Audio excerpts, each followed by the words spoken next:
Hi everyone, Jamie Trull here, your favorite CPA and profit strategist. And today we're going to be talking about reasonable salary for an S Corp, and specifically how to set your reasonable salary as an S Corp owner. What types of things should you be considering? What is the IRS looking for when it comes to reasonable compensation? How does the IRS tell you to calculate reasonable compensation? All of those things. So whether you are considering becoming an S Corp or you already are an S Corp owner, then this video is for you. And we're also going to talk about some of the myths with regards to setting your reasonable compensation that even a lot of financial service providers are perpetuating. Now, real quick, of course, before we jump into all the nitty-gritty talking about reasonable compensation, let's start with why.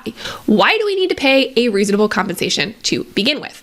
Well, that is because if you are actively working in your business as an S Corp owner, you are technically an employee of your S Corp, and therefore you have to pay yourself a paycheck for the duties that you are performing within your business as an employee. Now, that reasonable salary should be paid out through payroll. It's a W-2 salary. You should have taxes withheld from that, just like you were a normal employee of your business. And then in addition to that, you can take out owner's draws. So your owner's draws are going to come out of profit above and beyond your reasonable salary. That is where the tax benefits kick in as an S Corp. If you pay yourself a reasonable salary, you're going to have all the taxes, income taxes, self-employed taxes, everything taken out of that. But if you pay yourself in addition, if you're paying yourself owner's draws above and beyond that reasonable salary, there is no self-employment tax being taken out on that. Why? Because that is considered essentially income for investing in your business versus working in your business. And weirdly enough, the IRS actually has preferential rules for passive income versus active income. Don't get me started. However, that is where the tax savings come in as an S Corp. So if you don't have enough, if you're not making enough profit in your business to support your reasonable salary, it probably doesn't make sense to be an S Corp. So let's talk about how to set that reasonable salary. And the things that we need to keep in mind are, of course, making sure that it is an IRS defensible reasonable salary. If you are audited, that will be something that they will look at and they will want to see support for. So let's talk about what the IRS is going to be looking for. But we also want to be setting our reasonable salary with tax savings in mind. We never want to be setting our reasonable salary higher than we really need to or higher than really is reasonable, because then we're paying more in taxes than we need to. Again, remember, we save 15.3% on every dollar that we take out as draws versus salary. So that's why it's so important to support your reasonable salary, but also make sure that you are not setting it higher than it really needs to be. Now, let's really quickly dispel a couple of rumors, a couple of myths, first and foremost, about setting reasonable compensation. And this is important to say because even service providers may be giving false advice to their business owners, and the business owners may not be aware of that. And that's why it's really key that we get this right. So a company called RC Reports, which is a company that specializes in reasonable compensation, did a study of almost 5,000 accountants, and in that study found that 77% of them were misinformed as to what the IRS considered to be good support for reasonable compensation. And that's not great for the end business owners who aren't aware that their CPA may be misinformed. And even if you go to Google, you're going to find tons of things that talk about the 50-50 rule or the 60-40 rule for setting reasonable compensation. And it's important to note, these are not rules. They do not show up anywhere in the IRS guidance. But what they're really talking about is these kind of rules of thumb that people have adopted over time for setting reasonable compensation. And it's talking about the split between your paycheck, the amount you're paying in reasonable compensation, and your owner draws. And so a lot of accountants will tell you, well, if you set it either 50-50 or 60-40 in favor of salary, that in general, you're probably fine. Now, I will say that this may be an effective way to analyze your reasonable compensation, but it's not the best way to actually set a defensible reasonable compensation. It's a good way to kind of gauge, okay, does this seem like it makes sense? Is this likely to be challenged by the IRS? But in the case that it is, that kind of, rule of thumb is not going to be defensible in case of IRS audit, because the IRS is going to want to see the actual support for that, right? So let's say you work full-time in your business and your total amount that you are making in profit before paying yourself is $20,000. And you decide to do the 50-50 rule. So you're paying yourself $10,000 in salary and $10,000 in owner draws. Well, more than likely, even though you followed this 50-50 rule of thumb, more than likely, if the IRS comes in and were to audit you, they would say, actually, all of that needs to be reasonable salary. And the reason for that is that nobody who works full-time in your business, if you were to hire somebody else, would come in and work a full-time job for only $10,000. That's under minimum wage. And so they would say that salary is not reasonable, even though you split it 50-50. So you have to be careful with those rules of thumb. They can be useful when you're maybe estimating what your reasonable salary could be, maybe when you're determining whether S Corp makes sense for you.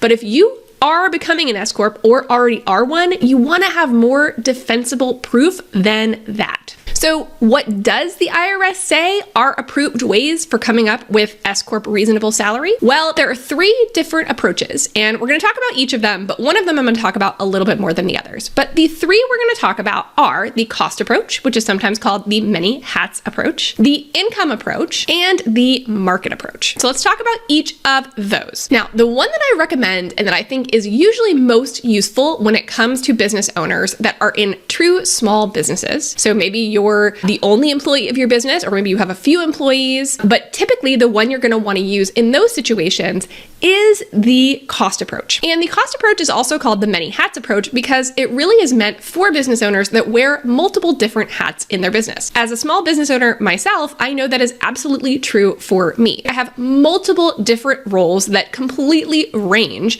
in the things that I'm doing in my business. And my day can have all different types of roles that I am doing. Some that are more higher level management type duties and some that are a little bit more admin type duties. As much as I would love to be able to hire out all of those things, that isn't necessarily realistic for a lot of small business owners. So you're probably doing a lot of different things. And the way that this approach works is you're going to write out all the different duties that you do in your business. And I'm talking about at a detailed level. The more detailed, the better, including even janitorial services you might be doing around the office. All of those things, any place that you are spending your time in your business, you want to write those duties down.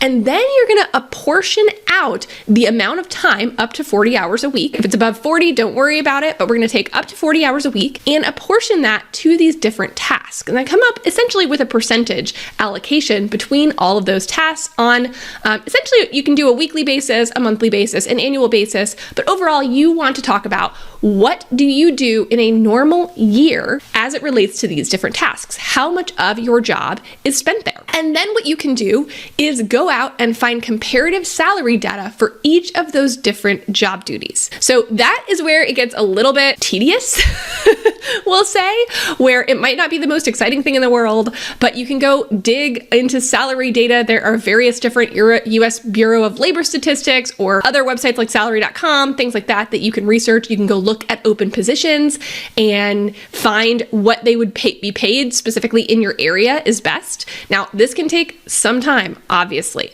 but it's going to be the best support for if the IRS audits you, if you can say, here is this big report I did where I researched all these different job duties and averaged them all together and came up with my reasonable salary. Here you go, IRS. They're probably going to scratch their heads a little bit and be like, wow, okay. But that is going to be really defensible support. If you can say, here's the actual job duties and what roles those are, and I've averaged out my time to figure out what my total reasonable compensation should be. Now, we're going to talk about a quicker way to do that that will save you time and also be even more audit defensible here in a minute. But suffice it to say, there is help if you need help doing this, and I'm going to give you some resources for that in a little bit. But I do want to cover the other 2 methods in case that one doesn't make sense for you. Maybe there isn't equivalent data out there, which in the world of data, that's typically unlikely. Or maybe you really only have one role in your business that you do. And if that's the case, if you have essentially one or maybe two roles in your business that you do, then it may make more sense to go research just that one role and figure out what you would pay somebody in an arm's length transaction if you were to hire them to do that role on your behalf. Now, that is called the market approach. But here's why I don't love the market approach. As much as that seems easier to just say, okay, well, I'm the CEO of my business, so I'm gonna go look and see what I would pay a CEO. Well, that's almost always going to turn into a higher reasonable compensation than if you had used the cost approach, i.e. the many hats approach. And that's because now you're saying that all of your time is bucketed into this one role. It's probably a pretty high level, at least managerial role, which would require you to pay a higher salary to someone if you were to hire them. And therefore, it's going to turn into a higher reasonable salary. So it's simpler, easier to document, absolutely, but it's not going to max out your tax savings in the same way it could if you really took the time to do the many hats approach. Now, if there really is not any data available for you around any of these, if you can't do the market or the cost approach for some reason, which is really unlikely, by the way, there is a third approach, which is called the income approach. I don't really recommend it, and it's a little bit nebulous, but ultimately it talks about as long as the return that an investor would get. So as long as you're generating a sizable profit and an outside investor who is unrelated would be happy with that return, that ultimately they'll say, well, your reasonable salary is reasonable and therefore it's fine. So that one is a little bit more difficult to really prove. And again, that's really only going to be feasible and make sense if you don't have access to this other data.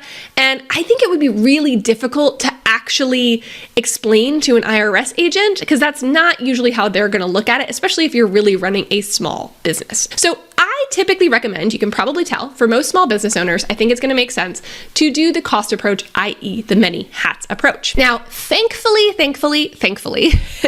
there is help with this. And I've partnered with RC Reports, who I mentioned earlier, who is the premier company when it comes to reasonable compensation studies and reports. They have access to all the data. They have a whole proprietary system that pulls all of this data, including by location, so that you can come up with a super ironclad, defensible, reasonable salary that if you were ever audited, you could present to your auditor, and they will probably be absolutely floored that you actually have that level of detail. It's going to give you all the salary breakdowns for all the different job duties that you have. And it even is going to get into things like proficiency level, where you can adjust those things in order to get your reasonable compensation and not pay more taxes than you need to. And I will tell you, there have been lots of times where the IRS has challenged reasonable salary. And what has happened is they might come and say, well, you're a manager, and this is what I would determine your reasonable salary to be. There was a specific case that went forward where there was a woman who owned a small business who set her reasonable salary at about $40,000. And they came back and said, nope, your reasonable salary is actually $67,000. But they were just looking at maybe one or two different job duties to determine that. And she was able to come up with a full report to give them to say, here is how I can support this. Here are all the different job duties that I do and what I would pay somebody else to do those job duties for me. And here's what it averages out to be. And it ended up standing under audit. So what could have cost her an additional $10,000 plus in back taxes and fees and penalties ended up being completely fine and defensible because she had that in her back pocket. There is something so useful if you are setting your reasonable compensation, especially if you don't want to set it super duper high so that you don't get, in trouble with audit. If you want to defend a reasonable compensation that's not going to require you to overpay in taxes, you want to have that report so that you can produce it if you ever need to. And even if you never need to, you still have rock solid support when you're trying to decide what the best reasonable salary is for you in your business. And even if you never have to actually produce this report, if you're never audited, it's still super valuable to have because now you know what to set your reasonable salary as for your business. And you can be confident that you're not paying more in taxes than you need to. So here's your shortcut. If you're in the market for a reasonable compensation that is IRS defensible and that you have all the support for without spending hours and hours and hours of trying to compile it yourself, then you want to go check out jamietrull.com/RC reports. You're going to be able to get a report that is customized and personalized to you and your business that looks a little something like this. Okay, so it's going to have charts and graphs that are going to show you exactly how everything laid out based on what you input into the system. It is going to pull all the wage data for you, and it will compile all of that information together in this beautiful report that if the IRS does come a-knocking, you can hand right on over to them and say, here you go, and have a nice day. And the best thing about it is you'll take this survey and I will review your results and give you any kind of tips or things to think about or potential changes with the mindset of what's going to be IRS audit defensible and also what's going to make the most sense from a tax perspective, because we don't want to pay more taxes than we need to, right? Now, I will say that this report is probably best for those who are already S corporations or are probably going to be electing S corporation status soon. Now, I do have another product that you can grab as well called the S Corp Toolbox, jamietrull.com/S Corp Toolbox, if you're still trying to determine if S corporation is right for you. And on that page, you will see a bundle where you can get both the toolbox, which has all of my tools and learnings about being an S Corp and how to elect it, as well as this reasonable compensation study for a little bit of a cheaper price. So go check that out as well, especially if you're still trying to decide if S Corp is right for you. Now, real quickly, before we wrap up, I also want to address two questions that I get a lot as it relates to S Corp and things to think about when setting a reasonable salary. The first is, do I have to pay myself a reasonable salary? What if I'm not profitable in my business? Well, the IRS can't make you pay yourself a reasonable salary. However, if you are paying yourself draws from your business, then you do need to be paying yourself reasonable salary. They will reclass those draws to reasonable salary if you don't. So it really only impacts if you're taking money out of your business but not paying yourself reasonable salary. They know that trick and they will reclassify that under audit. And the other important thing I think that is critical to this conversation is to know that it's not always just about setting the lowest defensible reasonable salary you can to save on taxes. Remember, that's also potentially going to have an impact on you when you retire, because those wages are what is used to calculate your Social Security benefits. So if you're not paying into Social Security, that means you're going to be able to take less out later. For some people that matters a lot, for others that might not matter as much, and you may prefer just to maximize your cash now and worry about later. But that's just something to be aware of when it comes to S corporations. And it can also affect things like your retirement contributions. So you just want to be aware of what the impact of setting a reasonable salary is going to have on things like that. So thanks for joining me. I hope you got a lot of valuable information when it comes to reasonable salary and how to set it in your business and why it is so important.